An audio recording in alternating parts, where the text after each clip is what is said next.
养鱼不换水，鱼缸有多大，冰箱就得买多大。大家好，我是原生刚哥。这几天呢，听到这么一句话：养鱼不换水，鱼缸有多大，冰箱就得买多大。这句话呢，确实有点夸张，但是也并不无道理。我们今天就来聊一聊养鱼到底需不需要换水。那我的答案是肯定需要换水的。定期维护鱼缸，给鱼缸适当的换进新水，才是养好鱼的其中一步。即使你用的鱼缸过滤系统再强大，也是需要进行适当的换进新水，因为鱼缸它始终体积有限，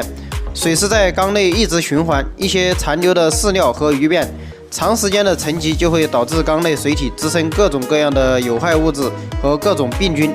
这样一来，我们饲养的鱼它也就会出现各种问题，从而莫名其妙的出现鱼儿死亡的情况。那肯定很多朋友会说，那我养的鱼从来没有换过水，鱼也活着啊。我想说的是，那只是那个临界值还没有达到而已，并且也只是你认为鱼它还活着就没有问题，但实际上鱼它并不健康。那又有朋友会说，我的鱼缸的水很清啦。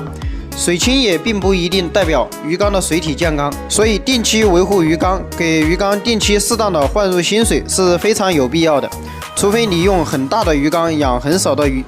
让缸内尽量达到一种平衡，缸内的有益细菌有更多的时间周期去处理分解有限的这个鱼便和饲料残饵。但是大部分的鱼友他是管不住自己的手的，总是觉得鱼缸里面的鱼数量还不够，品种还不多，花色还不够齐全，不知不觉鱼缸里面就挤满了各种鱼。在这种情况下，如果还不定期清理维护鱼缸和给鱼缸换新水的话，那是非常有可能出现冰箱装不下死鱼这种情况。那肯定有朋友会问我多久维护鱼缸和给那个鱼缸换水。我的话基本保持5至7天维护一次鱼缸，然后换水的话，我是鱼稍微多一点的鱼缸，我每次换水3到1/4左右的水；